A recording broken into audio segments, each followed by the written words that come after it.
Right now we can go to closed We can session. go to closed session. Alright. I saw the food, it looks good, and it smells good. Ah, There's chicken, I think. Oh, all right. There's some grilled veggies in there. Some, Okay, well, I'm gonna go ahead and call the meeting to order. Roll call, Robert Panowski, Present. Dan Gris, present, Steve Payne, present. Elizabeth Martinez, walking in as we speak, so if you go for Carla first and then her, she'll. Carla Torres de Luna, Carla, Not present. Elizabeth Martinez, Present.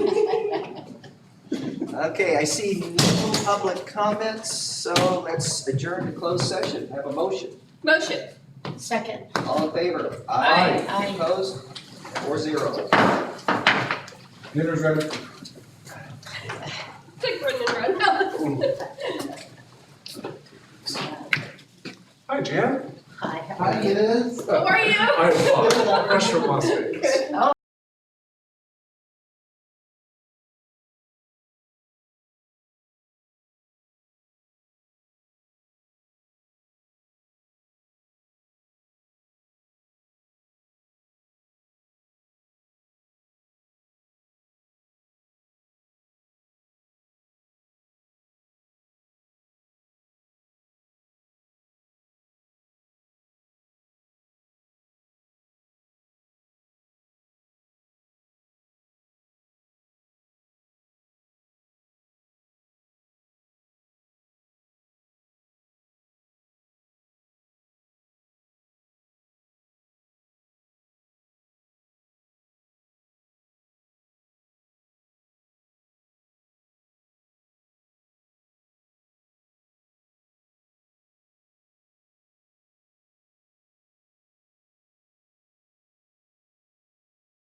So real time. Can we do this one? Well, I know you can so that would be. Yes, so I ordered two. I'm like, you can go. Yes. Say yes or no. And they're comfortable, like, yeah. These are like, how are you?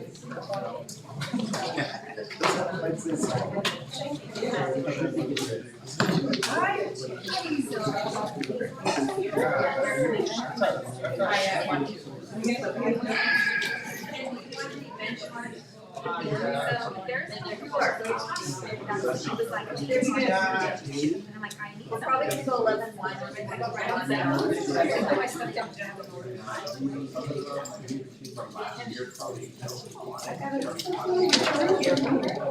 Yes.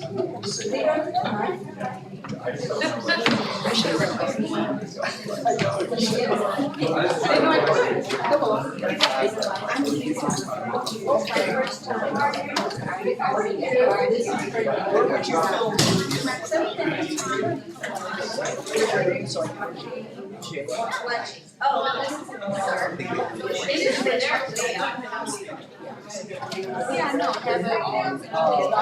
If you feel more comfortable doing something.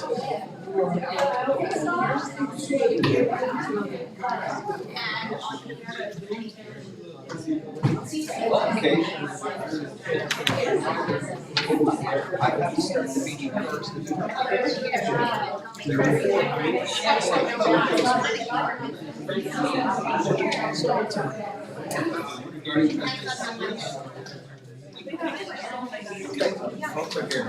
Before you go.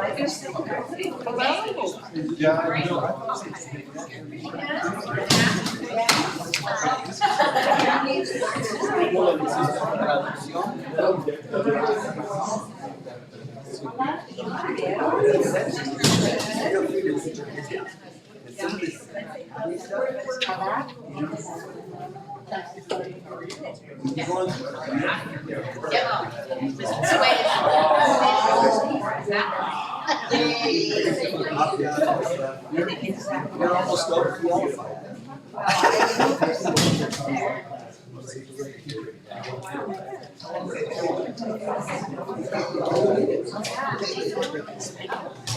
Do it.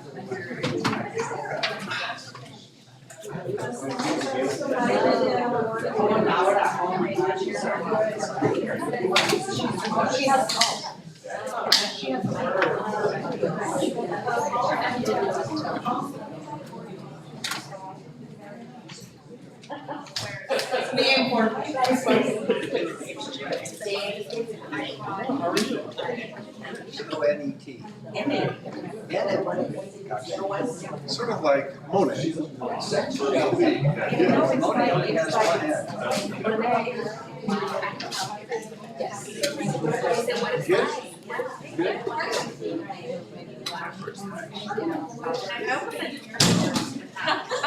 Like, I'm surprised. 21-year-old couple.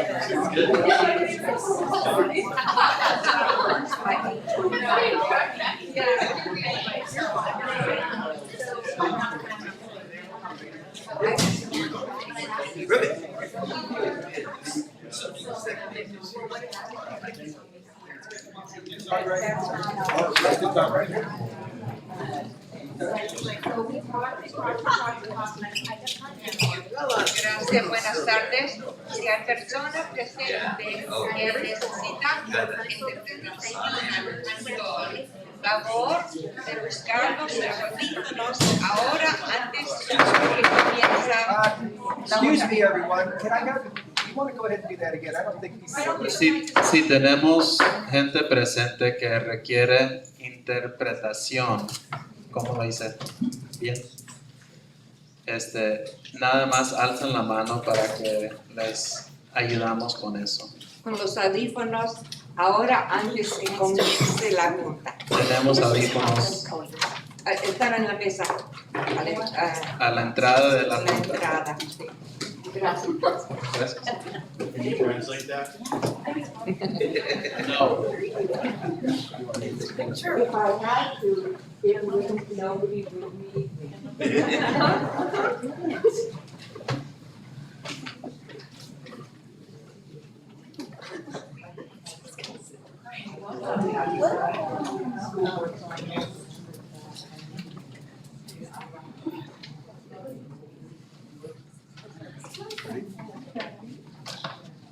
Okay, I'd like to call the meeting back to order again. And we'll start with the flag salute. Everybody right? Ready? Begin. I pledge allegiance to the flag of the United States of America and to the republic for which it stands, one nation, under God, indivisible, with liberty and justice for all. I have some announcements from closed session.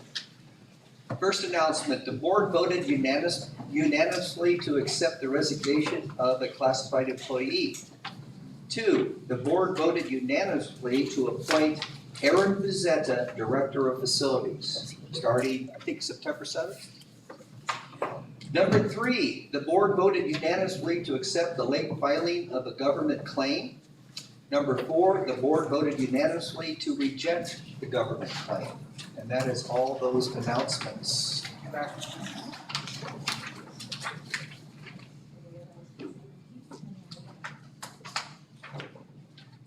Next, we have the approval of the agenda.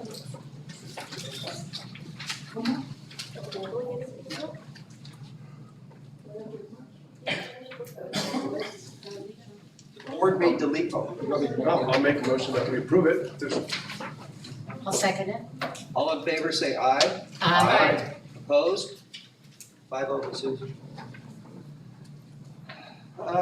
Public comment. Members of the public may address the Board of Trustees on any item or any issues within the subject matter jurisdiction of the board that is not listed on this agenda. No action can be taken on an item not on the agenda at this time, but may be referred to the administration or put on a future agenda. The Brown Act prohibits the board taking action at this meeting on items discussed during this time. No public comments on. No public comments. Moving on. Going to our public hearing. Board policy 9323 allows each speaker, public hearing, public input regarding composition of trustee areas. Speaker, I'm going to start this out with a statement. At the regularly scheduled July meeting of the Board of Trustees, the board adopted the resolution directing the superintendent to initiate the process of changing the method of electing members of the board from the current at-large system whereby each member of the board is elected by the registered voters of the entire district to a method which provides the board members residing in each trustee area will be elected by the registered voters of a particular trustee area in sufficient time for a new method of electing members of the board to be placed for the November 2020 election. Election code requires the district to hold at least 2 public hearings to invite community input regarding the composition of the trustee areas over a period not to exceed 30 days. Composition of the trustee areas includes factors such as visible, natural, and man-made geographical and topographical features, communities of interest, jurisdictional boundaries, and population growth. Election code section encourages political subdivisions, to conduct outreach to the public, including to non-English speaking communities, to explain the districting process and to encourage public participation. As such, the district has made notices regarding the process available in Spanish. To encourage public participation, the district has reached out to the public via social media and added a link to its webpage regarding the transition process. Updates and resources regarding the transition process will be posted on a district social media and/or webpage after the public hearings are held. Draft maps and trustee areas may be drawn for consideration by the public and the board.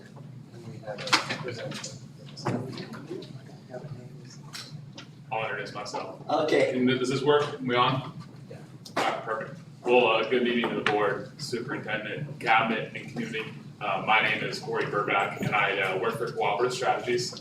We're going to be serving as the district's demographer throughout this process. As mentioned, tonight is the first pre-map public hearing. And for the board, community, and cabinet, we have a short presentation that just kind of details why we're here, what this process is going to look like, and then probably some tips to help facilitate some feedback, because tonight we will look for the community and board to try and help us be better at our jobs with some advice as far as how these possible trustee area could look like for the Hollister School District. So with that, I'll start by detailing the options that we have as a school district in the manner in which we elect our governing board. The first is at-large elections. That is the method in which we utilize today, and the method that we're most familiar with. So I won't spend much time talking about that, but essentially everyone in the community within the boundaries of the district gets to vote on all 5 seats. The next is from trustee area elections. Similar to at-large, everyone gets to vote for every seat, but we do develop the trustee areas. So each seat covers a certain jurisdiction within inside the school district boundaries. The last method is the by trustee area election method. And that is where candidates must reside within a specific trustee area, and only the constituents that live within that trustee area get to vote for that candidate who's running.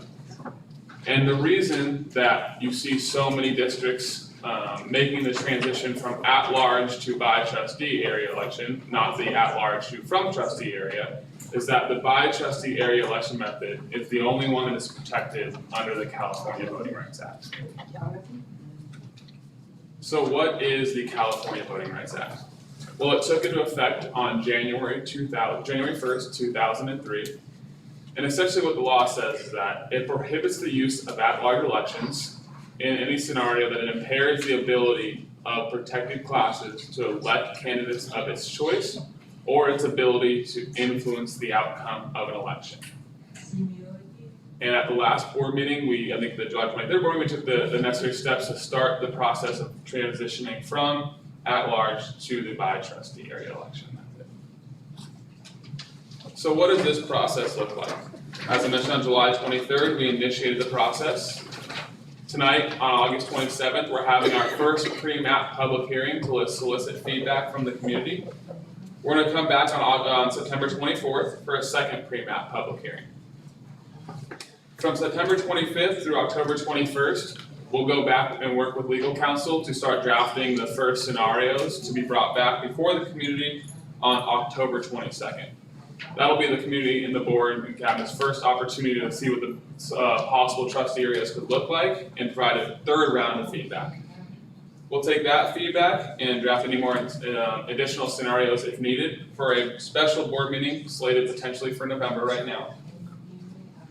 And then we'll come back in January to have a public hearing where the county committee approves the scenario that the board chooses. And after that, we'll have to go through alphabet soup at the state in order to have the first elections in November of 2020 be the designated by trustee area election method. So as I mentioned earlier, it is our goal tonight to solicit feedback from the board, cabinet, and community. And so we like to cover a couple of the key considerations that we want you all to keep in mind when providing feedback at this time. So the first is each area shall contain nearly equal number of inhabitants. I'm going to get a little bit more into that one on the next slide, so we'll leave that one for right now. So not only do we have the Federal Voting Rights Act that we need to comply with, the California Voting Rights Act, we have the Federal Voting Rights Act as well.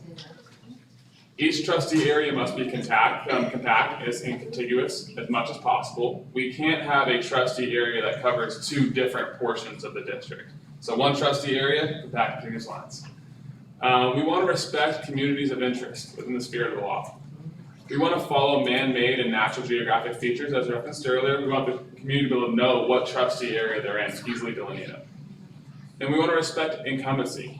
Incumbency can be a consideration, but it cannot be the sole consideration. So at the direction of the board, we follow those. those considerations. And then again, we recognize that the experts of the community are not us, it's you all, and so we want to hear as much as we can about the local considerations. So I mentioned that each trustee area must be about the same size. The California Voting Rights Act requires that the largest trustee area can be no greater than 10% larger than the smallest trustee area. And so if you look at, we've got about 42,661 constituents based off the 2010 census, and that's the data set that we're required under the law to go by. So throughout this process, each trustee area, we're gonna try and shoot for them to have about 8,500 constituents in them. The next data set that we go to utilize is what's called the California Voting Age Population Estimates. And it's a 5-year rolling average of the makeup of our community and where they reside from 2013 to 2017 and where they're voting. And so this provides a little bit more detail as far as our population, because our goal will be is to look and see if we can create trustee areas that have a majority or even a plurality with voters made up of voters of a protected class. So as you see, when looking at the Hollister community, we have 52% of our community coming from the Hispanic Latino population. That tells us, as your demographer, it's going to be fairly easy to create at least one trustee area that'll be made up of a greater share of Hispanic Latino voters, which is something that is in the spirit of the law. So as I mentioned earlier, it's our goal to solicit feedback from you all tonight. And we recognize that it's kind of tough. I compare it to if you've never seen a horse before, but I told you to draw me something with a mane and tail and 4 hooves, everyone would have come up with a different looking horse. And so we know, it's not easy, but that's why we'll be here for 4 times and be able to answer any questions. So what type of things do we like to hear as a district demographer? I would like to keep neighborhood X and neighborhood Y in the same trustee area. I heard a bad one the other day. They said we all like Chick-fil-A, they like Popeyes. So we like to go. That's how we go. So that was a bad one I heard the other day. But no, it was seriously. If we all go to the same church, if we all go, here, we want to know and we want to keep those same trustee areas together. Other type of feedback, Highway 25, Santa Ana Road, and Fairview Road make a clean, concise trustee area boundary. Not only is it easily geographic represented, but it keeps communities of interest together and it provides good representation. And again, this is we're making this up as we go for the first meeting. The next is, again, I think all of community or neighborhood Y should be in the same area. I believe that each elementary school should represent its own trustee area. Or I think it's a bad idea to have trustee areas represented by the makeup of only one elementary school boundary. And I wanted to dissect as many elementary school boundaries as possible. Again, representation, diversification, all of that good stuff. So with that, I know it's gonna be a confusing process. I'll open it up to questions. In your maps, I understand that you have to take into consideration the census from 2010. Mm-hmm. But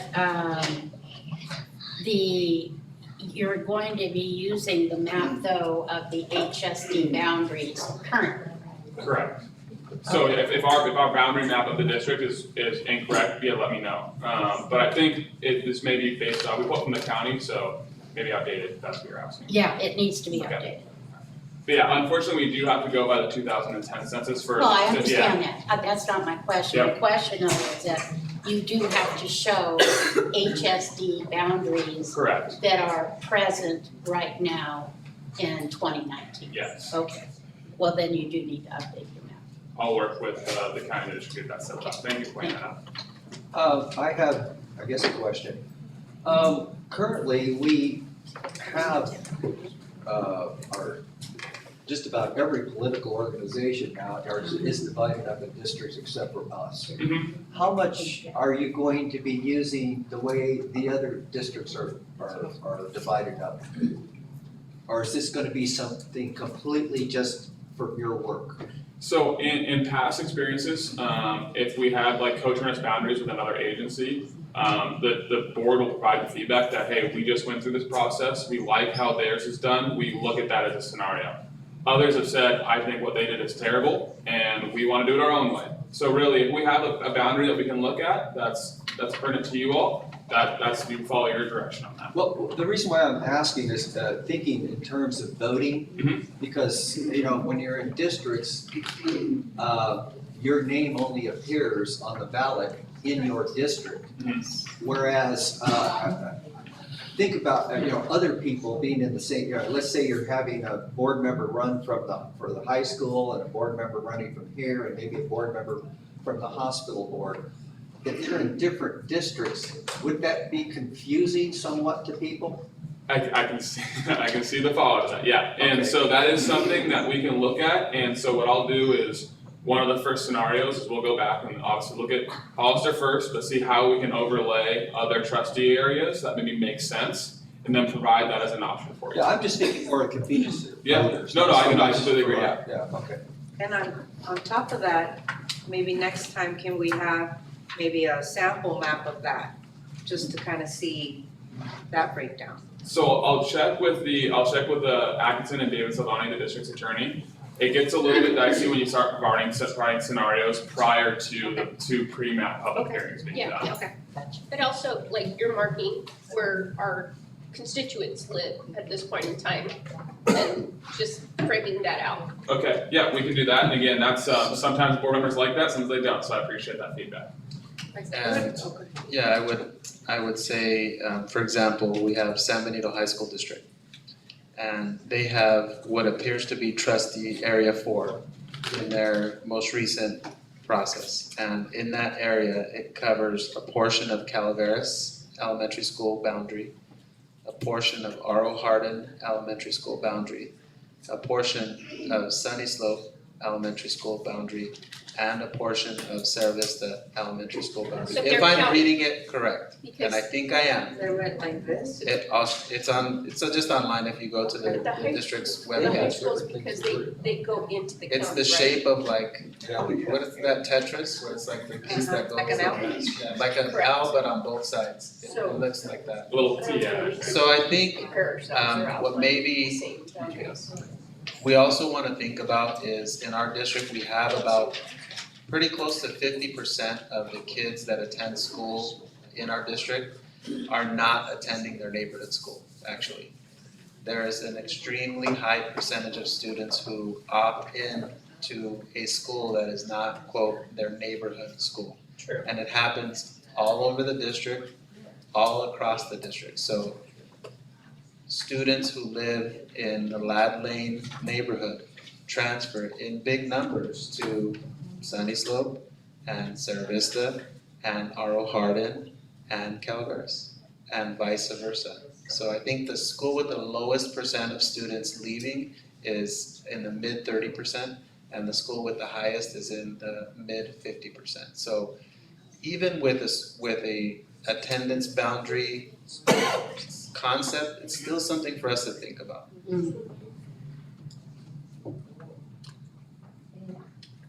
Do we ask? I don't have any. I'm just wondering, like, on the timeline? Yeah. You know, this is the first pre-map, right?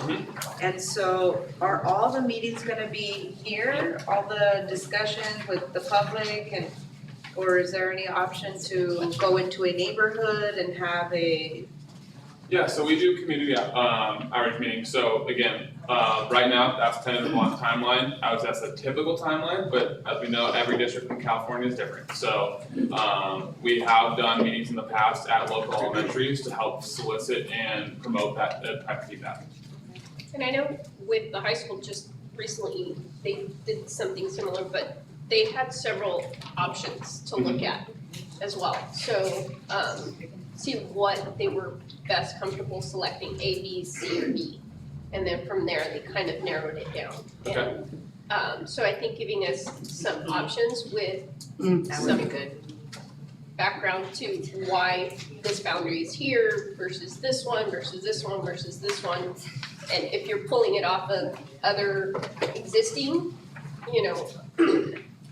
boundaries or for the city or county or however you wanna do it for demographics, pieces playing into it specifically. But I know it was beneficial for that board to look at different options to really finalize and come to one conclusion. And it gave the community the opportunity to kind of, talk about what they were looking at as well, to kind of help steer that board into deciding on which one. And rule of thumb, never will we come less than 3 scenarios prepared. And sometimes, given the makeup of the district, we could have 4 or 5. And then once we that first meeting, we could have one round where we have 9. Well, because of the growth, Yes. we're anticipating that and then redistricting as well, looking in the near future, so. I'll make sure we have options, and sometimes it just kind of, it points us in a certain direction sometimes, because we don't have a lot of options, which I don't think will be the case here. We only have 3, and that's kind of, we can move small census blocks. But my hope is that once we see 3 or 4, then we can make iterations of that based off the feedback we get. And the other thing is that several members of the public have commented on a way to piggyback off of our city council lines. However, we have 4 city council areas. So that makes it very difficult because we have an elected board of 5. So there's only, I think the thought was kind of like, when I get my ballot, I'm voting for my city council and my board member. But I don't think there might be some problems with doing it that way. Well, plus, There are areas of, I don't live in oh City yeah, Hall, oh sir, yeah, but and that's I'm only a still part, in school district. that's right. Right, For Bridgeport. right. Who makes up the county committee on school district organization? So that's gonna be the county board. So it looks. Sir, with all due respect, if I could interrupt, our county board does not serve as the county committee on school district okay. organization. We appoint an elector, I forget who it is, on here. And the electors get together and they create the county committee on school district, organization. No, thank you, I appreciate that, yeah. I know I was out once on the county of San Diego, they do the county board, so I apologize for being this guy there. Any other comments, or if not, we'll move to public. Just one more, is it possible to request at the next Yes. mapping to have the schools on here, just so that I could be like, I think that's my school. So as a blanket statement, if you're gonna present anything to us, could you do minimal 11 by 17? Okay. If not blueprint size, so that either here or up there, because we just can't see this. I completely, yeah, I appreciate that, so I will make sure that we get bigger on the maps, especially on the map size. And when we get to the actual scenarios, we'll have big printed out maps, like 3 foot by 4 foot maps, so that way the community can come back and see the way the census blocks are defined. Hold on one second. If you wanna make a public comment, there are speaker cards back here so that we can identify you. And so, I would like to, there was a question on the county committee for school district organization. And this is the roster, so it's Jennifer Colby, PhD from Aroma San Juan, Tracy Eggleston from Bitterwater, Tully, Pat Wers, Cienega, Stephen Kane, Hollister School District, David Rykowski, Jefferson, Frank O'Connell, North County, Paul Limbach, Panoche, Michael Ruth, Southside, Steve DeLay, San Benito High School, Ed Schmidt, Tres Pinos, Greg Sweat, Willow Grove, and Crystal Lamontos serving as the secretary to the board, but that was from 2017, so there would need to be an updating of that process. So, I just want to get clarification. Can members of the public question our presenter? Members of the public It is a hearing. would give their public comment, pertaining to the hearing, and we would invite our presenter back up to answer any questions at our discretion, yes. Public comment? Well, it is a hearing, you can come up to the podium, right? Yeah. All right, we're ready to hear from the public. Mrs. Luna?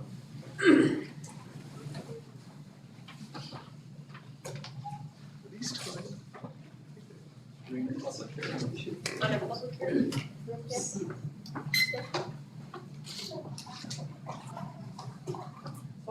evening. My name is Mickey Solorio Luna, and I am here in representation also as a member of LULAC, the League of United Latin American Citizens, San Benito County Council. We have been in this community for 33 years. We have worked, I believe, on every district election process, whether it's the county, the city, Gavilan College, the hospital board, and San Benito High School. So first and foremost, I want to thank you for the presentation. Very well. It's something that is very needed in this community to educate everyone on the importance of district elections. And I want to thank the board for actually moving the resolution forward, because it was very crucial that the resolution to begin the process of district election is important, especially with the sport. So I want to thank Carla for bringing up the sites. I had that already written down. When we worked with Gavilan College, they moved the public hearings around. And then we saw different people coming forward to the public hearings. Because after all, we made several phone calls to people to be here. And of course they said, where is Cienega Road? They're thinking it's from the hills. And you know, it is a little bit far from downtown or even the west side, you know, or anywhere in town. So we want to make sure and recommend, highly recommend, that if there's a possibility of holding it at the library at Calavera School, that would be great. And other sites. So I think that is very, very important. And I just want to thank you for moving this forward, because this is something that is long overdue. I had made some phone calls to former board members of the Hollister School District, and I can tell you right now, if they were on this board, they would be moving it, because they realized and they saw what a district election could be like. You are more inclusive of your community, you are more inclusive of parent representation, because they know exactly who they can pick up a phone and call. And you're not calling 5 people. Right. So I think that is something. Besides that, candidates. We have a lot of new people in our community that are educators. Some are retired and are coming into this community. They know education, you know, and it's something, an encouragement that we can do. We can all work together to encourage people to come in and represent the parents and the students. So I thank you for that. Thank you. Thank you. Mr. Perez.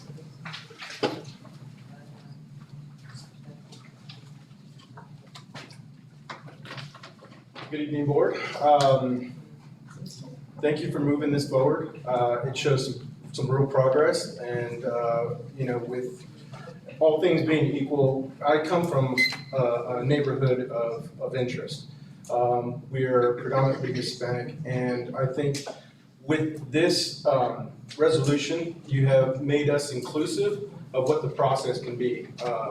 You know, democracy requires vigilance. So I think with this being pushed forward, it's going to really make a difference in my neighborhood for people to get involved. When it comes to education, I am a huge advocate for people to take an interest in what their children are being taught, but it's also up to us to make sure that we teach each other that, you know, we are still learning and moving forward when it comes to equal representation. So I really commend the board. I know that it's been a long process, but we have moved forward. And I think it's important, being a person of color, that you have an interest in everything that goes on in civil government. So I like I said, I really do commend you. And as Ms. Luna said, I think it's important that we move these hearings to locations so that we can get more feedback, so that we can get more input. It's very important. I'm the president of LULAC, so it's important for me to be able to discuss this with my council and be able to say, you know, we are going to have these meetings going forward, and it's important for you to get involved. I think that's the most important thing, is that everybody has a seat at the table and their voices are heard. Those types of things cannot be taken for granted. Elections are important. I know that it's difficult because we have so many different district lines, but of course, you have to deal with some difficulties when you're trying to draw a district map. Demographics change. We know that the population is gonna grow. We know that there are gonna be people that are gonna move here that haven't been counted before. But this is the start. This is where we start, and it's important that we have, companies and firms like this that can actually do the legwork and show us where the need is, where the possibilities are, that we can improve our system. Our system of government relies on things like this, that we get the data and then we collect as much information as possible so that, like I said, every voice is heard, and that all our children are treated equally under this board and every other government board that we have that represents us. So, thank you very much. I had one question.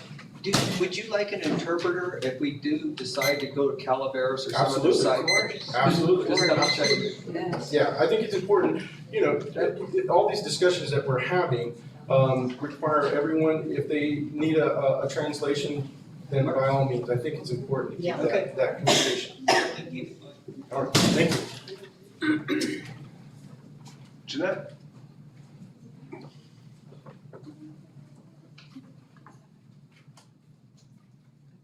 What's your name? Corey, for that. Court. So, my question is for Corey. I just was curious, I'm not really sure how the election process works when people within the school district vote. So is it anyone that is a voter, and who is the voter? Can all parents of the school trustee area vote, or is it like how you register to vote and you have to be a citizen to vote? Is it like that, or how does that work? Does anybody know how that works? So, just to get clarification, is your question on when we're drawing these lines, who is the decision maker? No. Yes, who, what I wanna know is who are the people that vote? Because it says I was reading this, and it says that they are elected only by the voters who reside in the same trustee area. That's really clear, but what I wanted to know is who are considered the voters? That's my question. Well, it's the registered voters. Okay, that was my question. Okay, thank you. That's a good question. Thank you. Yes, Diane Ortiz. Good evening. My name is Diane Ortiz. I'm with the Youth Alliance, and I want to just support and thank you all for moving this discussion forward. The bi-trustee area elections really supports parent involvement, equal representation, and will certainly make a difference long-term in the engagement and buy-in and leadership of the school district community and educational success. And I just want to echo the support for community and neighborhood site-based meetings. I do believe that if you are going to be really inclusive, and that's the intent of this process of community engagement, that you also hold those meetings in communities in those locations to avoid problems with access and transportation, et cetera, and to really be community owned. It also needs to include translation. So thank you very much. That is it for public comments. Robert? Oh. I'm always like. No, except for her. Sorry. You're up. Good afternoon, board. My name is Elia Salinas. Is this on? Is it on? You have to press it on the bottom and hold it. The bottom of the mic, the bird at the tip right here. There's a Yeah, just button. gotta press and hold it for a couple seconds. There it goes, it's on. Is it on now? So I want to thank you all for bringing this resolution forward and being open to the fact that we need to get with the times, and we need to be diversity by having district elections. I would like to thank Mr. King for offering to have translation. I think that's a great idea. No one had brought it up, and I'm glad that you guys brought it up. I don't think this thing's working. No, just It does it in every meeting. Yeah. I just wanna, Not picking on you. okay, I just wanna make sure that the audience is can hear me as well as you, more than anything, because I want them to know how important this is. And I'm glad that there's people here, because I know you don't get this many people as you normally do. So, going out there and getting support and the emphasizing on going out and getting the outreach to local schools and making sure that you do this outreach by going to different schools and having these meetings and having more people get involved. And I know that it's public and people post it out there and it's our duty to find out what's going on, but people don't do that. People don't realize that. So I think we should try to emphasize more on how to do outreach to get this. This is a very important subject, and to do as much outreach as you possibly can, whether it's social media or maybe the schools. Send some notices out for the kids home to let the parents know what's going on, that this is gonna be happening in that specific school on a certain day, and come on down and have their voices heard. Also, what I would say is, I think that's it. I just go by bullet points and just, babbling out here. But thank you very much for bringing this up, and let's not just drop the ball, because I know things happen like that. And you're being watched, so we're gonna be on you to make sure that this goes forward. Thank you. Thank you. I need to have a motion about receiving this report. So moved. But unless Can I We have we're- discussions after that. we don't, After? yeah, we're not gonna, we don't need a motion. Okay. Because it's just a public hearing. It's just- So you need to close the hearing now. I just Yes. wanted to, All can right, I then. add something though? I just Go wanted to say something about, I think what Ms. Janet said about the neighborhood presentations or about the who's a registered voter. Even though, I think it's important that we tell our community, even though you're not a registered voter, for whatever reason, that your input is crucial and important. So I wanna make sure we say that just because you're a registered voter doesn't mean you're not welcome to the community hearings or that you can't speak about your opinion. So we need to make sure that we say that to the public, and so thank you for clarifying that.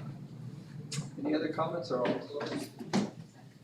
Okay, public hearing closed. Superintendent's report. I'm gonna say Diego's doing this. Thank you. Mr. Bernowski, we do have a public comment pertaining to the report. Correct. This report? You want it first? You can, I'd like a public comment first, that way I can address it if there's something in the public comment. Okay. We're gonna do two, that's okay. Patricia Elizondo? Yes, Alexander. Just before we begin, I just want to make sure the public understands. If you want to address us publicly, the time to appropriately do that is when we set the time across in the beginning of the meeting for the public comment section, because this is a non-agendized item. So, but to the graciousness of our superintendent, he thinks you're going to talk about something that he had on the agenda, so you're good to go. Thank you. Good evening, board. My name is Patricia Elizondo, and I'm not only speaking on my behalf, I'm representing other parents. I would like to talk about school safety. School safety to me is not bringing in law enforcement onto campus. I would prefer if they would bring in more counselors and yard duties to watch over our kids while they're on recess to avoid bullying and fights in the school settings. Thank you. You're welcome. Thank you. Yeah. And then, I can't see the first name, Alvaro? He's outside. Somebody has to tell him if he wants to speak. Alvaro Hernandez.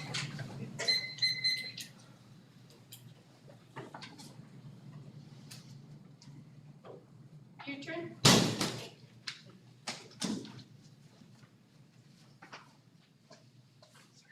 That's it?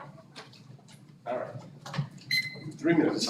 Okay, good evening, board. Yes. My name is Alvaro, I've been here before. I'm with Youth Alliance. I wanted to shine light on the positive changes already being made in the district. As mentioned by some of our parents before, we wanted to reiterate that we often ask too much from police when it comes to school discipline matters and mental health response. We need counselors, social workers, or therapists to handle students in crisis. Police does have a role, which would be supporting our parents and students with safe routes to school, specifically with traffic, as it has come up several times with our families and teachers. And together we are committed to supporting the goal of creating a healthy education environment. Thank you so much. Mr. Ochoa. Thank you, Alvaro. I'd like to begin by quickly reviewing the district's focus areas for the year. And those are academic achievement for all.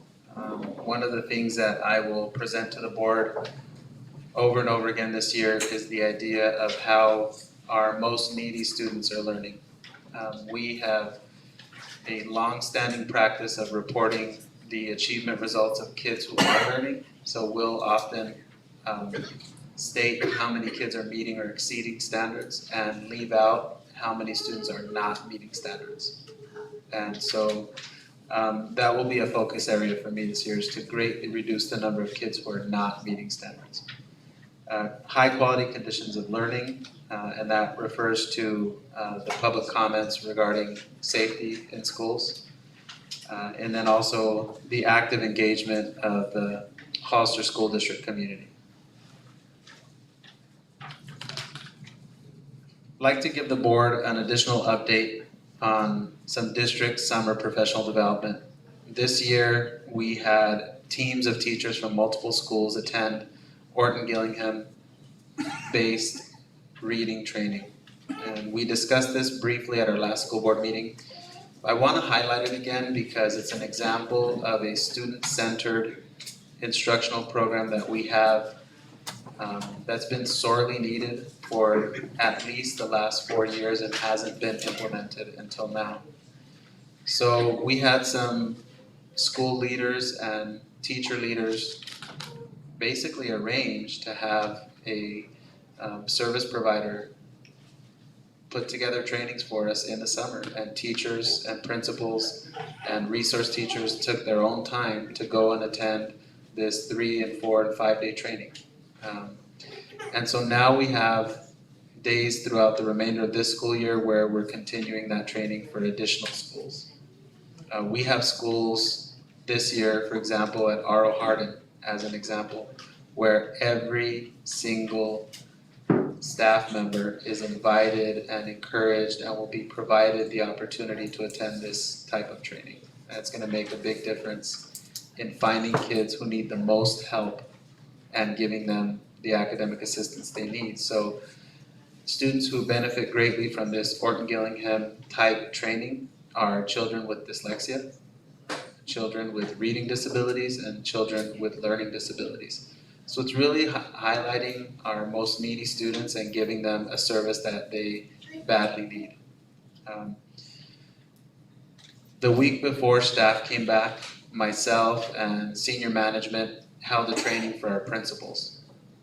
And one of the things that I tried to do is I tried to evaluate what type of training principals received last year and then do something different and substantially more focused on classroom instruction than what they had the year before. So when I evaluated the type of training they received the year before, a lot of it was theoretical, a lot of it was conceptual, kind of big ideas like how will we define our success, how will we work together, how will we ensure student achievement, but it was at a very 30,000 feet type of level. And so we went 180 degrees in the opposite direction this year. So the last 2 days of principal training, we broke out the textbooks. We gave every principal and their assistant principals copies of the teacher's English textbooks, and we said, plan a lesson. We're all going to go to 2nd grade, Unit 8, Lesson 10, and I'm going to give you the task in the next 2 hours to show me that you can do a 5-day lesson plan and that you can connect it to a 2-week unit plan. And then we're gonna talk about how hard it is to do that. So I think what we came away from on a sort of a first step basis with principals was a real just understanding at how much time it takes for teachers to plan their instruction if they're really thinking about doing it well.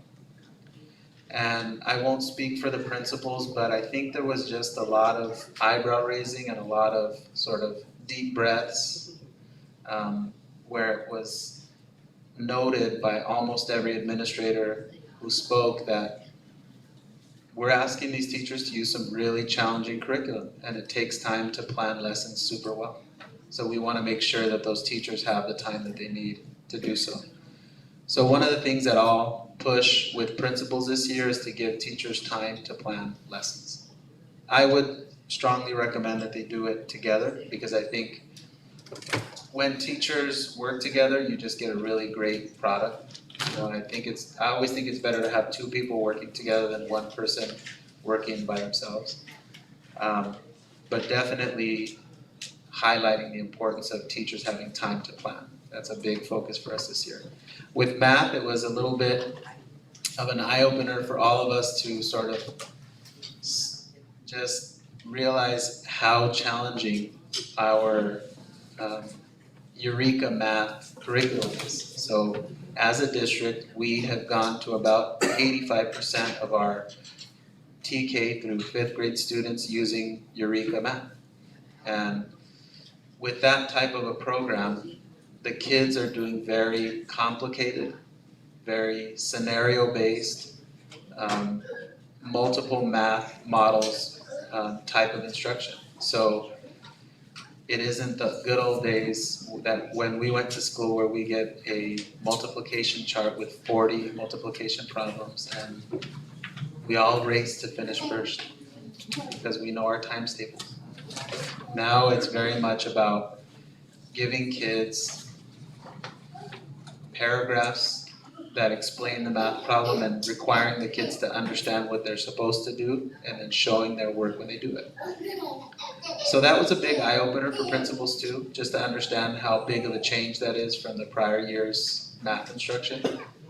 And I think there's going to be a lot of sharing among the schools because so many of our schools, so many of our grade levels are engaging in this work. So we're feeling good about where we are with math.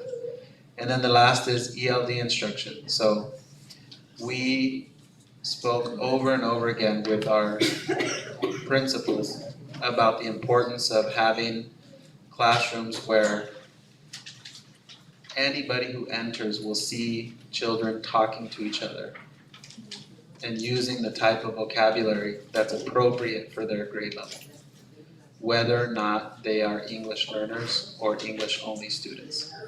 So I think as many of us are former educators and we're all parents, some children are very precocious and very verbal and they'll sit there and talk all night long, and others really struggle to get their ideas out.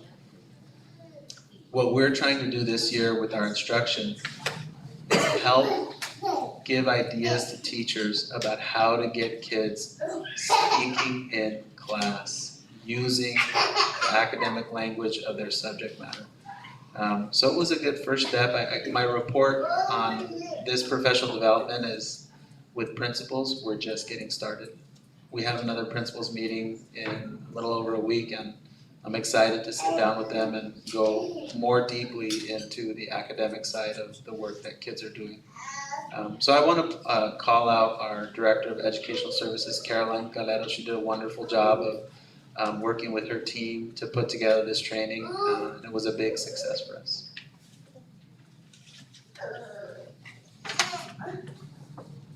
And now I've just broken the projector. So, Jesus will be up in a second to rescue me. I do want to take you to the slide, that's the last slide, talking about Saturday Scholars. This is my baby. What we are going to do is we are going to invite 600 kids who live in our community to come to school on Saturday. And the focus of the Saturday Academy, we do have some parents, so in the audience, I see them shaking their heads now. All the principals are going like this. Unless it's their kids and they're like, oh yes, can you pick them up from my house? And so basically what we're gonna do is we're gonna open up school. We're gonna open up school, we're gonna have a principal there, we'll have an office person there, we'll have a custodian there, we'll have food for the kids, we will have an academic program. And the focus will be Footsteps to Brilliance, which is a program designed to get kids reading in English and Spanish. It will be narrative writing, so where we encourage children to use writing to tell their story, to develop their pride in who they are and their background and their culture and their experience in our community. And then reading for pleasure, just the concept of sitting down with a good book and taking our children into our libraries and letting them pick the book they want to read and sitting down with them and reading with them. The Saturdays that we'll identify for this program are listed on the PowerPoint, and essentially we're doing it on September 28th for a couple of reasons. One is when a child misses school, the school district loses funding for that child for that day. It's about $45. So if I invite 600 students to school on Saturday, September 28th, and of those 600, 100 of them have an absence. Each one of those students will generate $45 in attendance. So it will pay for the cost of the program. So if I hold that class in September on the 28th, it's counting up all the absences from August 19th until September 27th. So in our district, that's going to be a handful of absences. So in October, there'll be more absences. In November, there'll be more absences. I would project that at each one of these Saturdays, we'll have about 100 to 150 kids there who are clearing an absence, right? But when we run these exact same programs in January and February and March, the number will go to 400 to 500 to 600, because the further the year goes along, the greater number of kids who have at least one absence. And you have to have the Saturday class after they've been absent. I can't teach a child on September 28th and then use that Saturday for an absence they have September 30th. So it's always after the fact. I actually think we'll get more than 600 kids, because what happens is when children find out that their friends are going somewhere and there's food and they're at their school, I think they'll be happy and I think they'll want to go. And this is Hollister's chance to prove me right. The other thing about it is I think they'll feel good about it. I think they'll feel happy because they're at school. And I think our children like school. I think they like their teachers. On the teacher and the administrator and the employee side, it's a nice way to earn extra money, to do something that makes a difference. I'll target second and third graders for this program, this first semester, these first 5 Saturdays, because I want to help children improve their English language skills so that we can reclassify a greater number of kids as we move throughout the school year. So this program is an example of a lot of things fitting together that I hope to bring to the district, which is we connect with our parents and students, that's one. We teach in a way that excites kids and gets kids motivated. We earn extra dollars so we can provide more programs to children. And then the greatest thing about this is when a child comes to school on Saturday, they don't want to miss the rest of the week. Children who attend programs on Saturdays have better attendance than children who don't attend, who are invited and don't attend. So it's checking a lot of boxes. It's accomplishing a lot as a school district. And then I have a TKer, so he's just gonna attend and be one of the crew, because he'll be with me. As the superintendent, I'll monitor the program and it'll be my baby. When it's a big success at the end of this semester and at the end of next semester, then I'll hand it over to somebody. My management team over on the left is sort of they're all putting their finger on the end of the table, not wanting to be it next year. But what it does is it basically says to our community is those families that want their kids to have something constructive, positive, fun on a Saturday, we're here. We're here for you. So I'm looking forward to that, and that's my report for this evening. Can I ask you a question? Yes. So, it's for kids that are attending those schools you have listed? That's great, okay. I hope to expand it to every elementary school and actually to the middle schools as well. In order to make it a success, I wanted to narrow it to 4 schools initially. So I hope come January we would have a lot of energy and a lot of positive talk out there about it and open it up to all of our schools. And so it says 450 expected, but we're hoping more. Yes. And you said second and third grade only at this? For this first round, I really want to focus on second and third. I want it to be a good experience for the teacher and not have, a 9-year-old with a 5-year-old and, really to try to sort of group it a little bit more nice for the teacher and the kids. So it's gonna be happening at Simultaneously. simultaneously, and how are we getting the kids there? This is parents. Yeah, so it's a drop off or, those that live in the neighborhood walk to the school program.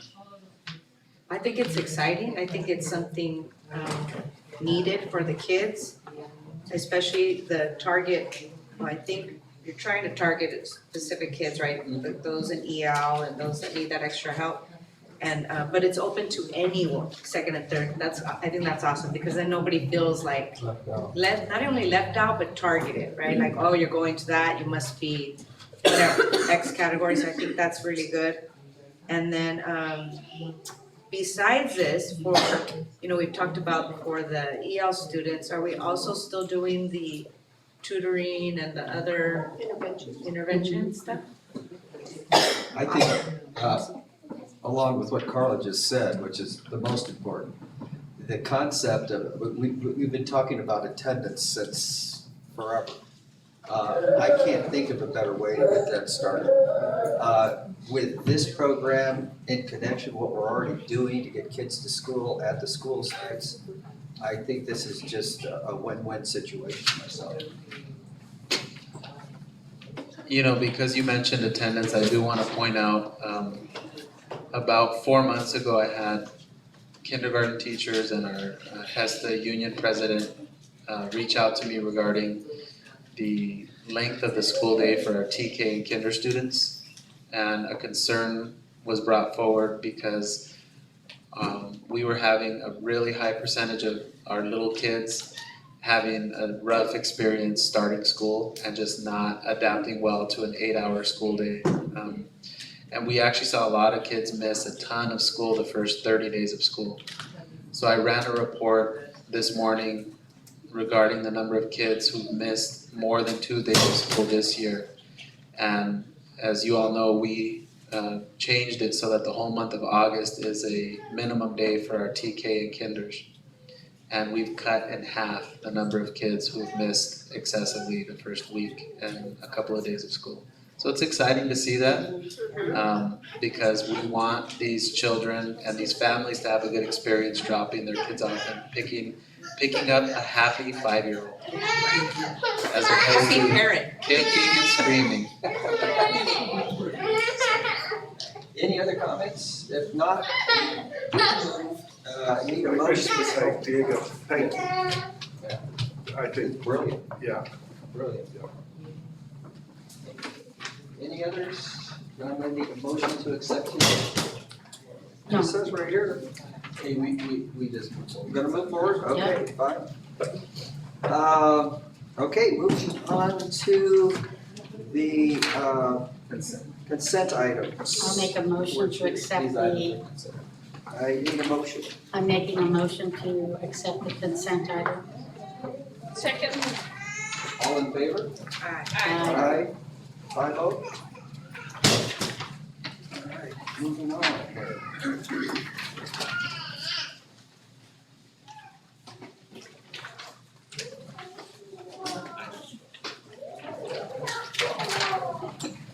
Still going.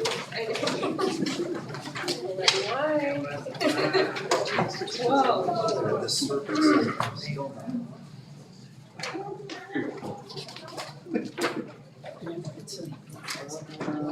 Almost. One more. Thank you guys for coming. It's the 12. And principals, we're not getting out of here until at least 10 o'clock, so get ready for some really amazing marathon board member and superintendent comments here. At Best least, stuff as we go. I have a 72-minute speech I've been waiting for since I started this job. 72 minutes, you've timed it? I recite it once a week in the mirror. Okay, moving to item 12, a discussion action item, talking about intra-district transfers. The Hollister School District will pursue changes to board policy and administrative regulations that improve the organizational quality and efficiency. The district current practices result in a delayed staffing plan and inefficiently staffed classrooms. Currently, the district begins accepting requests for transfers in February of each year, and the process does not have an end date. Also, each site principal is currently tasked with accepting or denying transfer. Recommended motion. The administration recommends the board receive this report and discussion. All right, so we have, Jesus, if you can open up the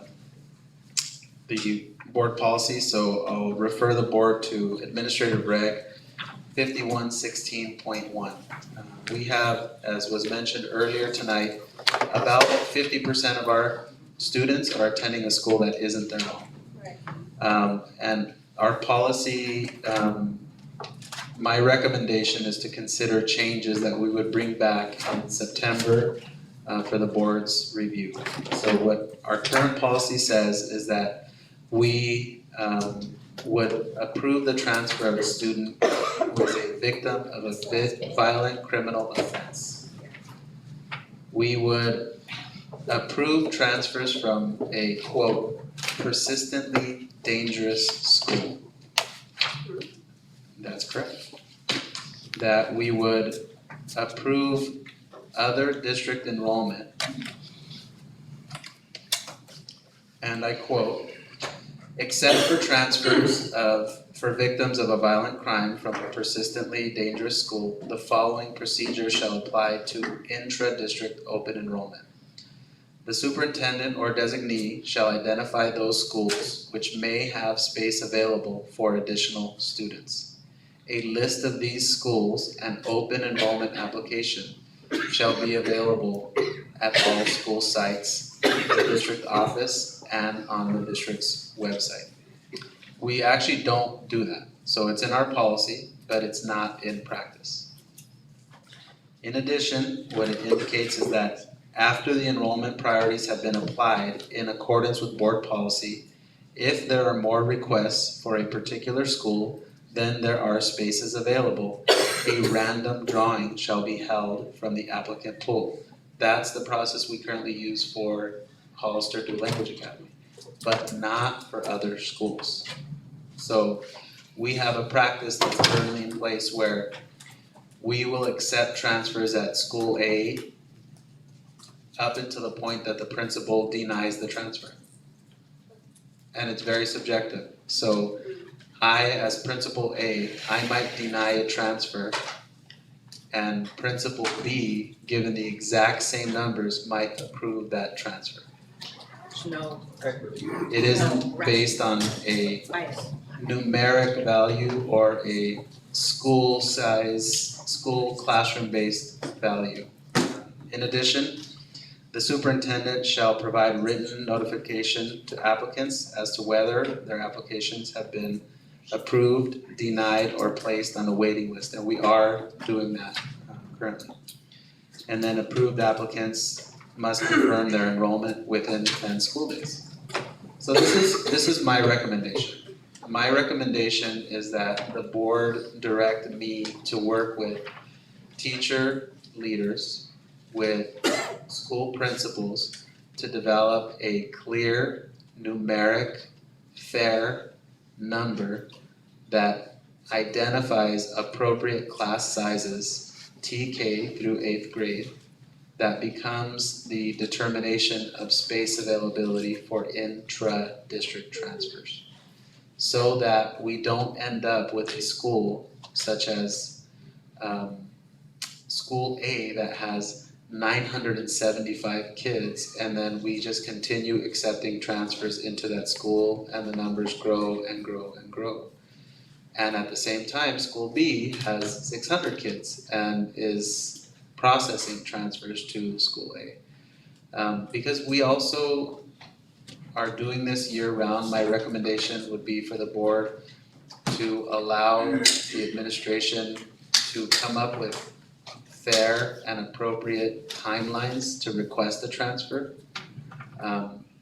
When parents show up in August and request a transfer from Sunny Slope to Sarah Vista, it puts us in a very difficult position to approve that request because we had no idea the parent intended to register the child at that school.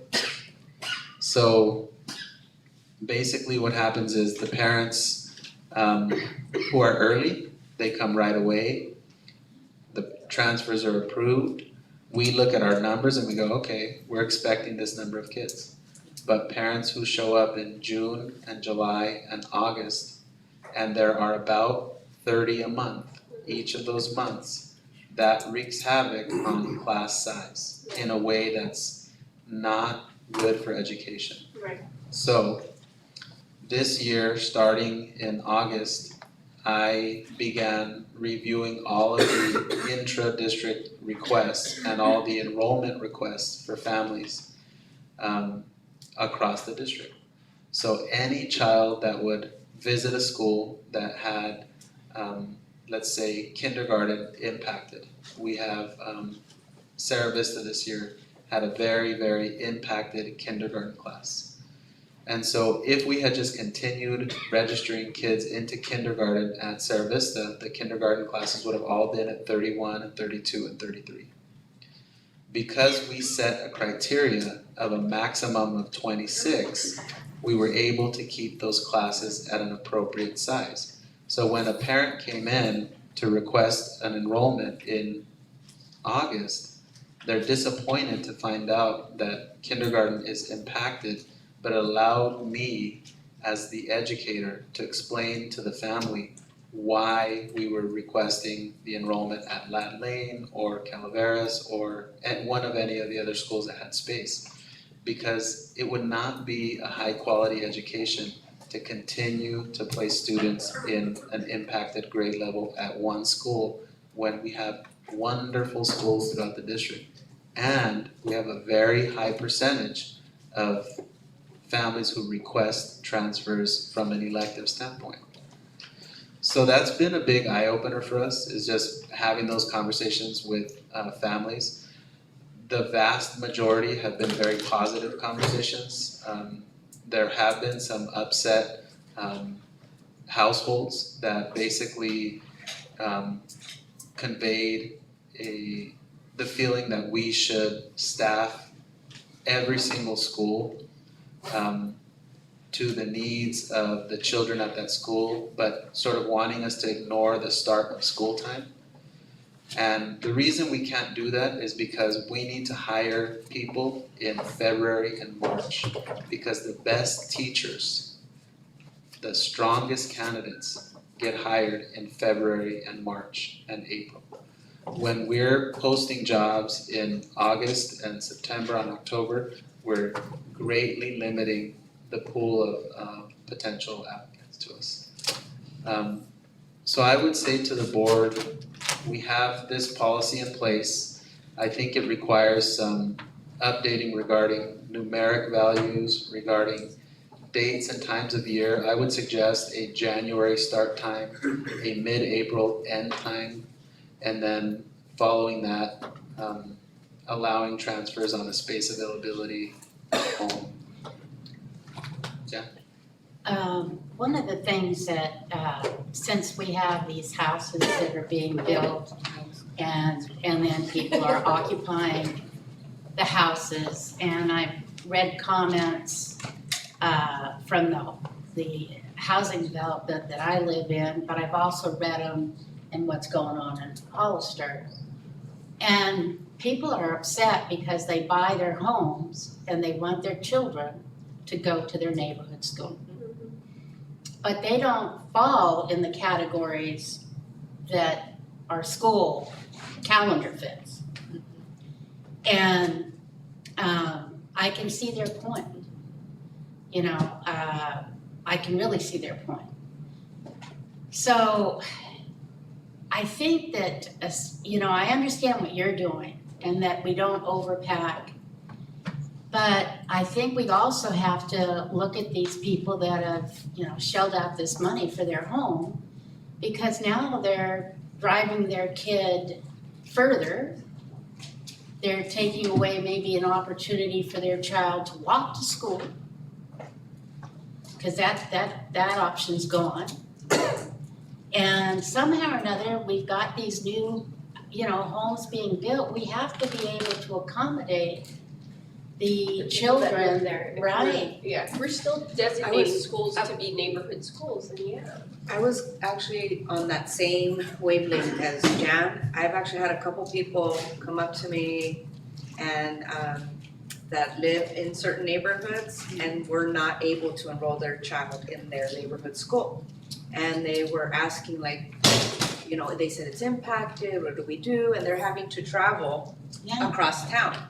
So I also share that. I feel that that's concerning, and I'm wondering, do we have, because you're saying there's people transferring into everybody is going all over the place, who gets priority? Right. Is that where we do board policy about well, if this person's right around the corner, and how do we approve someone who's coming across town? You know what I mean? So how do we, I don't know how we account for that. And I'm also thinking we need to start pre-planning. Yeah.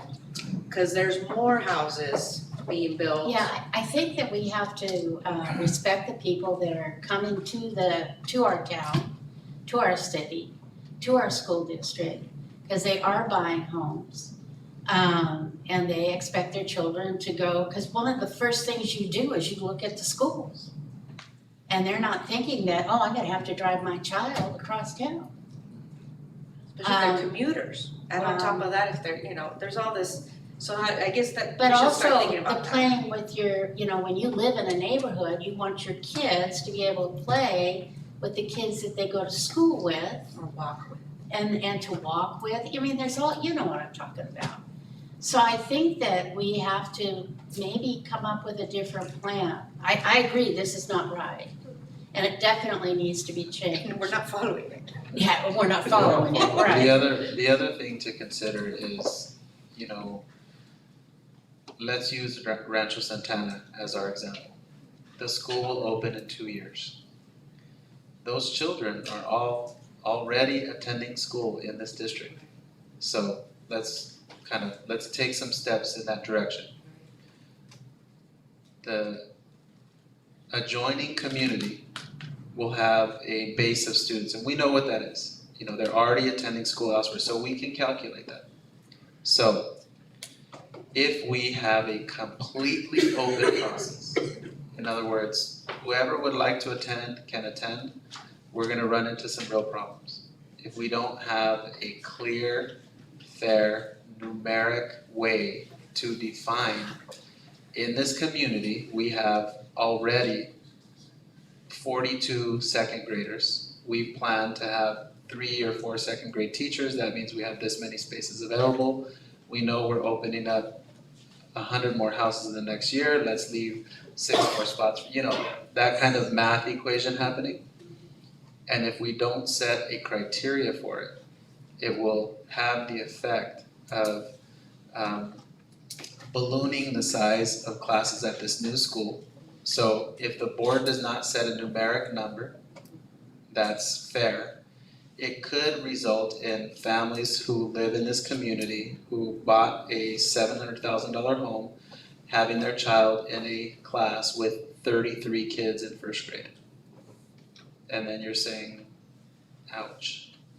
Yeah, but we're also saying this, is that since you just said that we have so many transfers, and maybe the transfers need to be stopped, evaluated, so that the neighborhood children that live in that area can go to their neighborhood school. Yes. And that's what we're asking you to look at, that it seems to me that if that's their neighborhood school, they should be allowed to go to their neighborhood school. The very concept will not be hard to implement, the concept you're referring to, because the great majority of kids who are attending a school want to stay there. Okay. Okay, so I'll use, I currently coach the Hollister Cheetahs soccer team, age 5 and 6. Did you say the Hollister Cheetos? Cheetos and Cheetahs. Our jerseys are orange, so my They son probably eat Cheetos. Cheetos. But the Cheetos have a player who will go unnamed for privacy reasons, but the child attends Sunny Slope. The child lives in Lad Lane. Why? Because 2 years ago, this school district put all the TKs at Sunny Slope. So now that school has my player, has his older brother, and has another brother. So 3 children who live in Lad Lane's neighborhood, as I mentioned earlier, attend Sunny Slope, and you can't pull them out of there. We wouldn't want to disrupt that, no. No, they don't want to go anywhere. They don't want to go anywhere, they don't want to transfer anywhere. So, but the nice thing for us is it gives us that ability with each kindergarten class to get it right. So we're really only making a projection for 500 to 600 to 700 kids. The rest of the intras, that's for the board to direct me and my staff to come up with a really strong, clean plan that gives space priority to local residents and also leaves choice there, because I believe choice is something that's sort of embedded in the culture of what we're doing as a district. So it's a balance between both. The one thing I'll say is, if you live here in February, register in February. Do not show up in August. It is totally unfair to the district, to the teacher, and to the child to knowingly delay registration until August. And we have numerous instances where that took place. And so I want to just clarify, because I want to make sure that, whoever's listening, that my comment is clear. Like, I'm not saying, let's move all the no, people who are where they're at, I think you're right. Thanks for clarifying that. Wherever people are, I think it makes sense. Whatever happened, it happened for a reason, but starting with our TKs and looking at, the numeric system and really looking at those who live in the neighborhood, if you want to stay there. And then on top of that, I'd be curious to even ask, once we do our neighborhood sessions, hopefully we get to the different schools, but asking the parents, like, be honest with us. Why did you not want to be in your neighborhood? Tell us why. Because if this school wasn't working for you for a reason, then we need to make that better, right? Does that make sense? And here's what I've learned. There are 101 Dalmatians, and they're all different. The reasons are so varied. I went to school at this school, so I want my children to go here. My babysitter lives here. We're in an after-school program here. It's on and on and on. The one thing that I think, the message I want to give the board is, when we look at this policy at our next meeting, give me some direction to bring you back a clear recommendation, so that the essential part is it all has to happen sooner, and it all has to happen and have an end date. So I'll use the example of Hollister Dual Language Academy, a highly sought after program. And my recommendation would be to move the dates earlier in the year so that the application period ends earlier and the lottery is held earlier. Because those numbers greatly impact, so parents will say, okay, if I don't get into HDLA, then my child's going to Sarah Vista. Right. If I don't get into HDLA, my child's going to Sunny Slope, so on and so forth.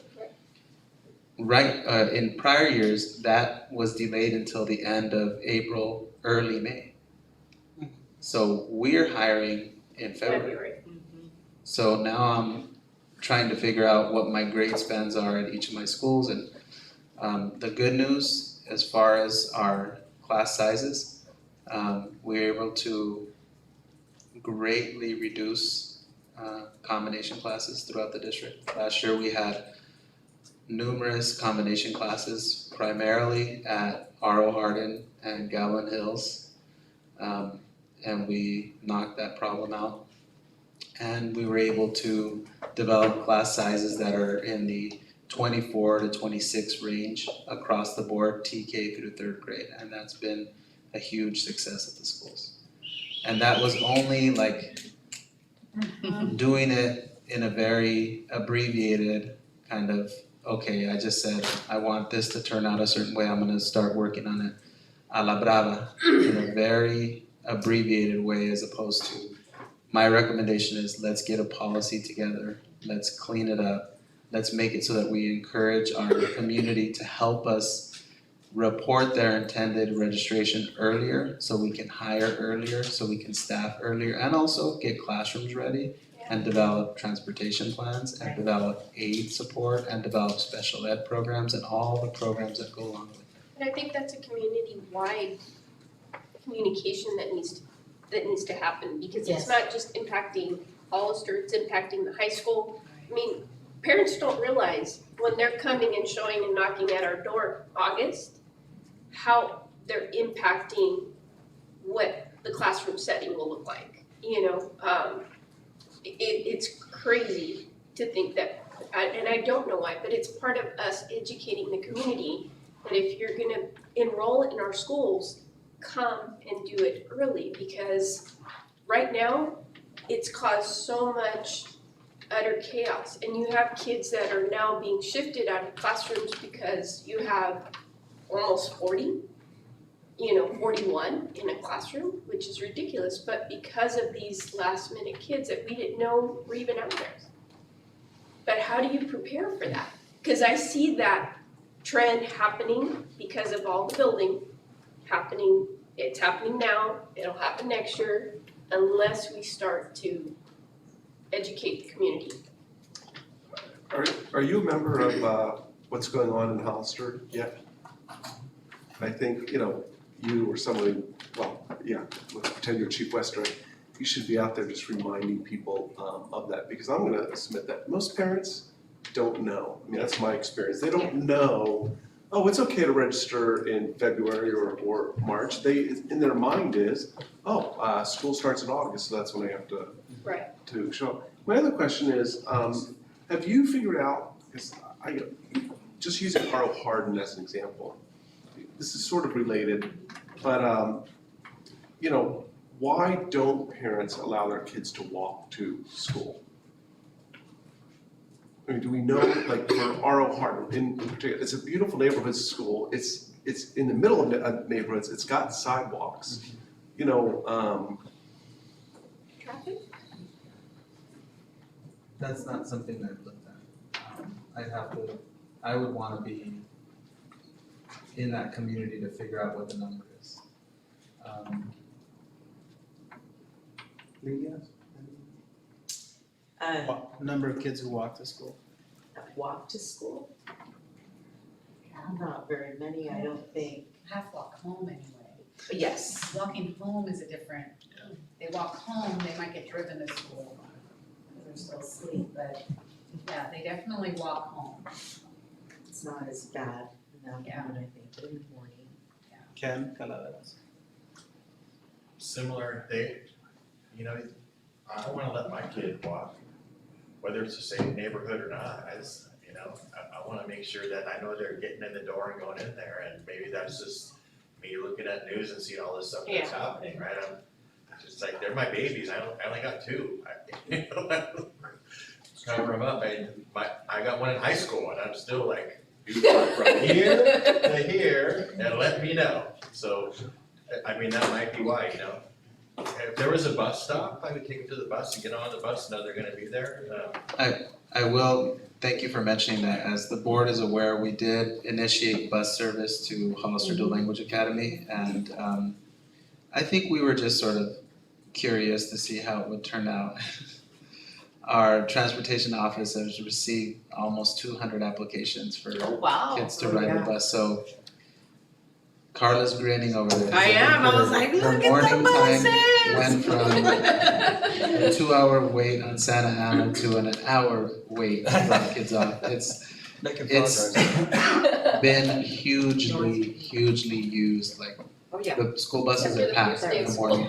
So I think, and those, you know, the high percentage of families don't live in that in the Gatlin Hills attendance area.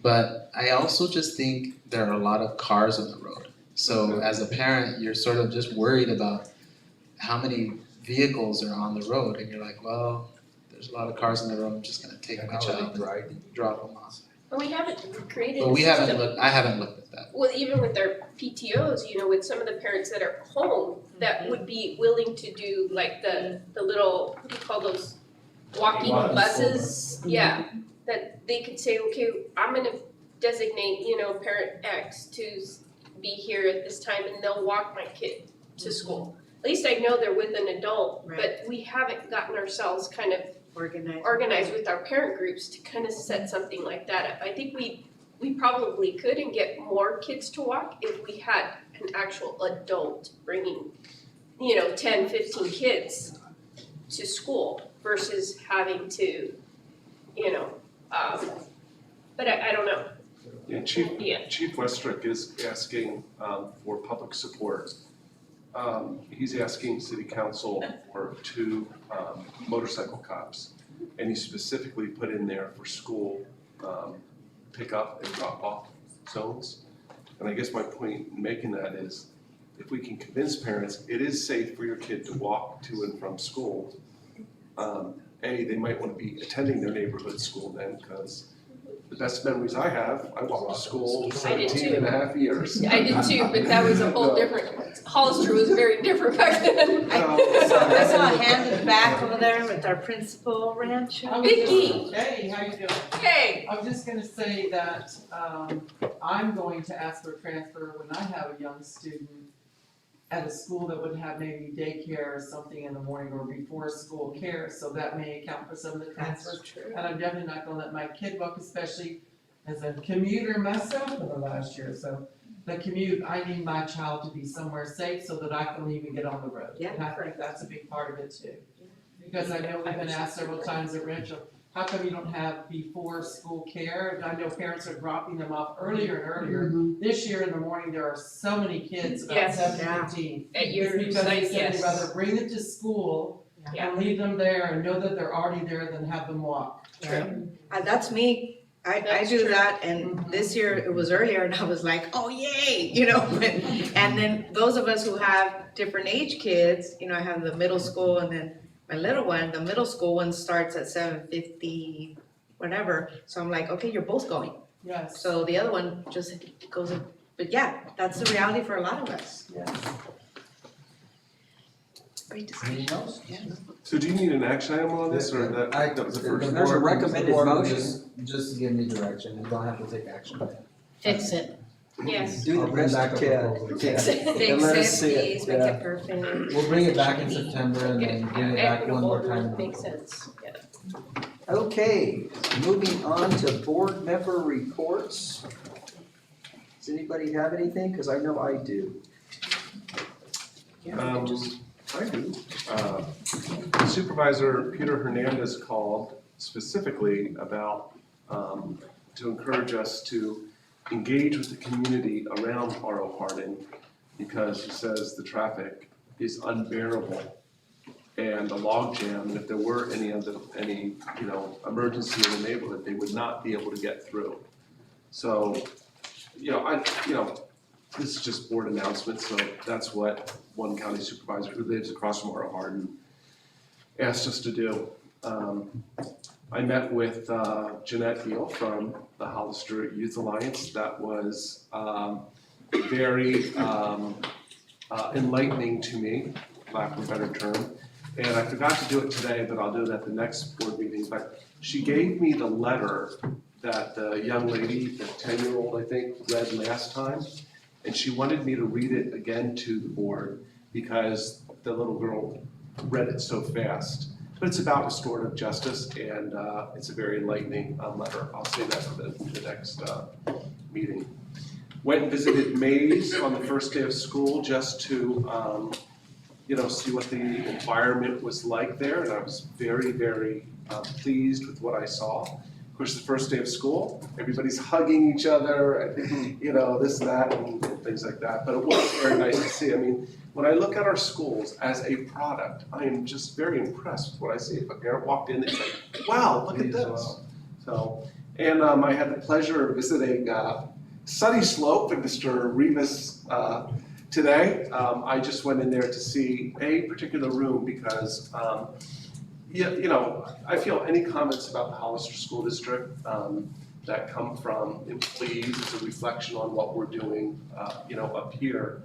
And a reference was made online and it went, Diego can expand on it. I'm not proud of it, but it went national actually. It was talking about the condition of one of our rooms, and I wanted to go see that room. So Mr. Rivas hosted me, and I went over there, and I have to say, I would be very pleased to send my, what is that, a kindergarten room? Preschool, room. Our fleet of schools is old, so there's certain things that will always be, but this is not something that I would want to put on Facebook and say, disparage it, but other than that, I do have to say, Mr. Rivas' school, so just, beautiful campus, beautiful people. That new office and the health area is to die for. Every one of your principals should want that, but anyway, again, it's just always a pleasure to see the product that we offer is nice. That's it.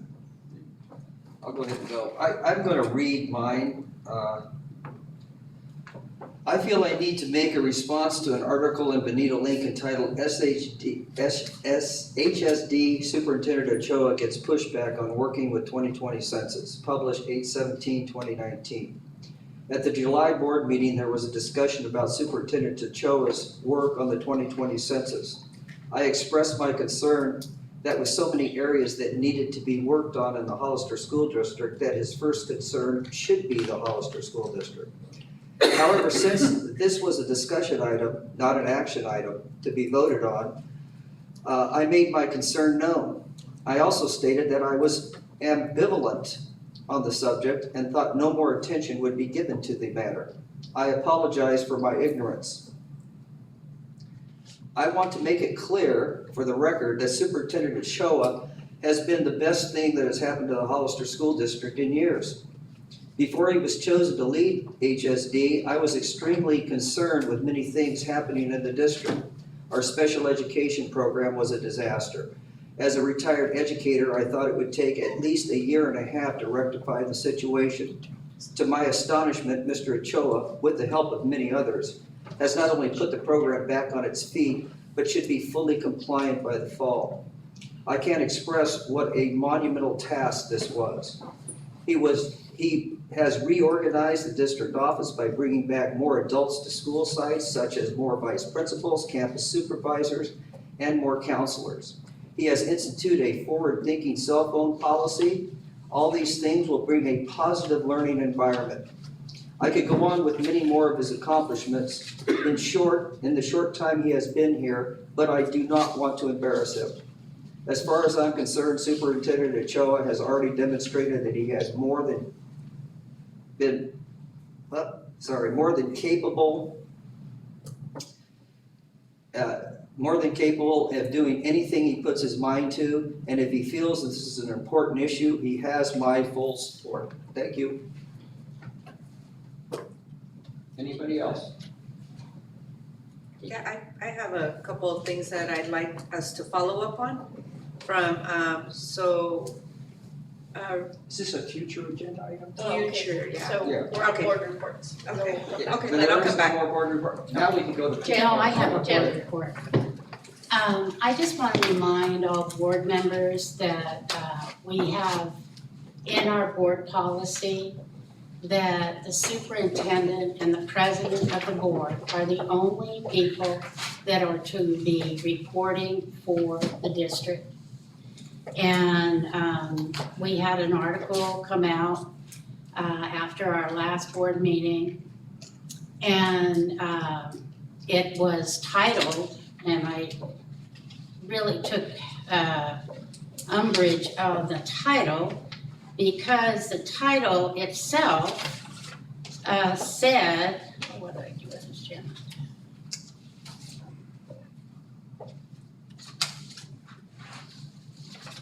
Said the Hollister School District Board Members. And yeah, the title is When Parents Reach Out to School Board Members.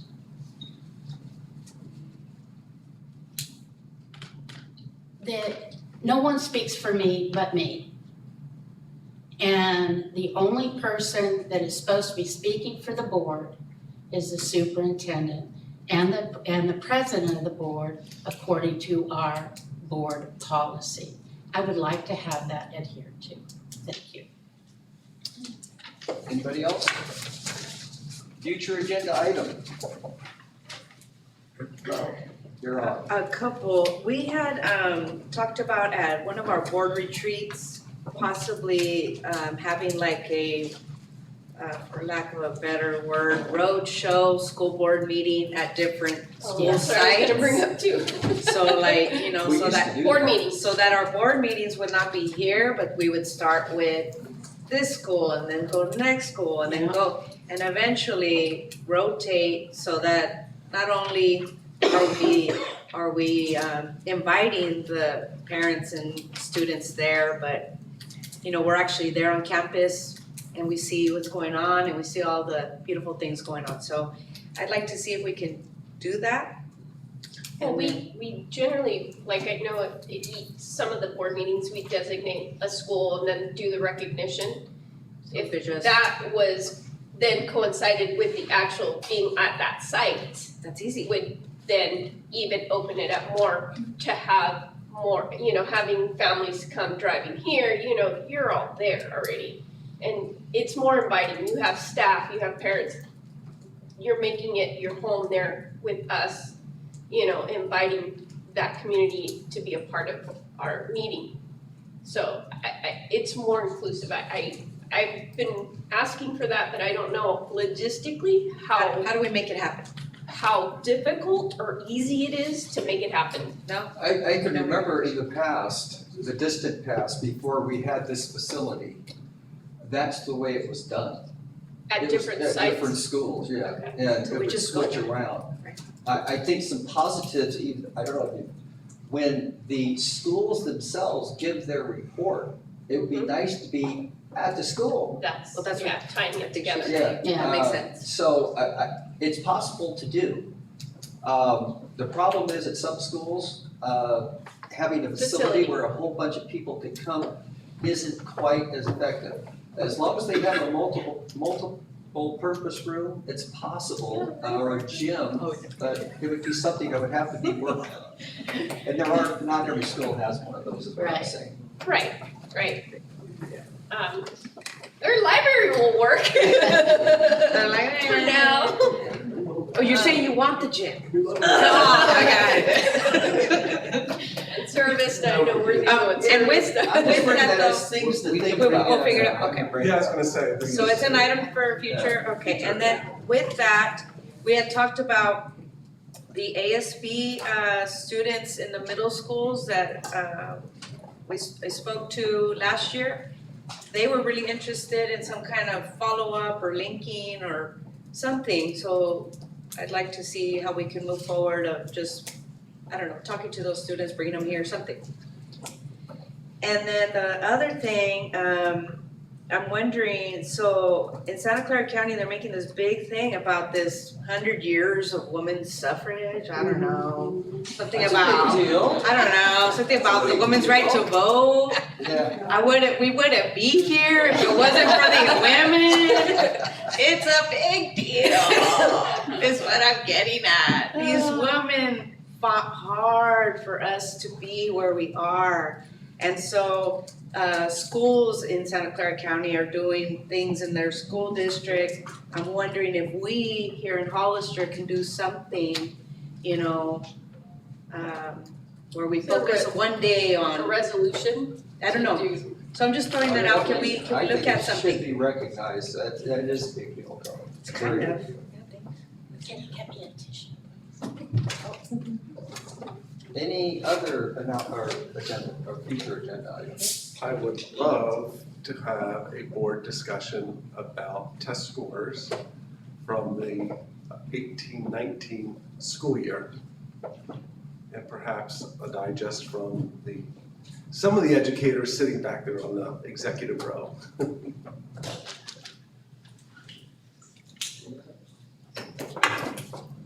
Announcements, reminders.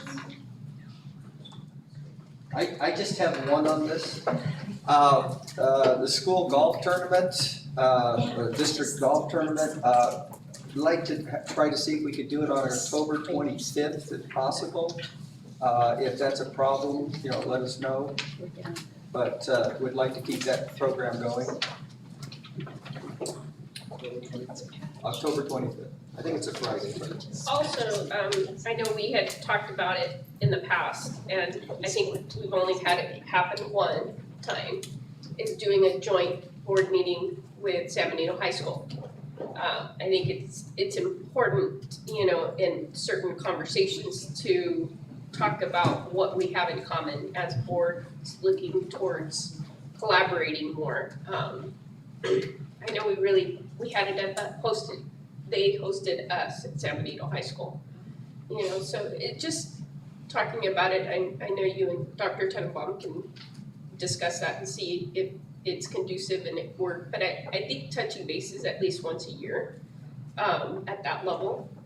As a feeder district to them, I think that's essential. I think both boards need to understand where the other board is coming from. Correct. And decide on what those topics of conversation should be. I agree. I do have, one is on our attendance. And, you know, I don't know what each school is doing. Are we doing something to honor the kids on attendance? Are we doing it weekly, monthly? What are we doing? Should the district be doing something to be recognizing these kids district-wise? But we need to be doing something because it was 98.3 last week. We need to keep that up. Yes, we do. But the schools can't do it by themselves. They're gonna need our help. So we as a school district, I would like to see us do something to support our schools. Is that possible? Okay. I forgot to mention something and it's just bugging me if I don't mention it, but tomorrow will be, it's not a good topic and I don't know why I forgot. Tomorrow will be a month of the Gilroy tragedy. Sorry. Anyways, I think a lot of people were impacted. I think this community was impacted. That's our neighborhood, city. Sorry guys, I work there. And I just think it's important to acknowledge what happened in our backyard. And I want us to also be mindful that I'm sure a lot of our students and staff were wondering like, what are we gonna do? You know, how we feel, the current climate in the country, the attacks on people of color. And so that we're sorry. There's nothing to be sorry about. So like I'm lucky to be here on this board, but I know that, many people who look like me with this dark skin, right now out in the public, are being attacked, are being looked at, are being talked down to. And so because we have this privilege, what are we gonna do to address that? And what I mean by that is we have the power and authority to provide training, to provide presentations to our parents and make them feel safe. You know, I've heard comments about like, you know, not just safe, you know, without, you know, any violence in our schools, but also safe from immigration, safe from commentary, safe and feeling welcome wherever we are, whoever we are. And so I don't know, I don't have the answers, but I want us as a board to really think about that and digest that, and even everyone who works at the schools, like how are we gonna promote getting along, respecting each other's differences, and valuing each other's differences, because I think it's important, especially in this climate. So I'm sorry that I said too much and I was crying, but I just. That's perfectly okay. Any other announcements? Okay, can I have a motion to adjourn? So moved. Second? Second. All in favor?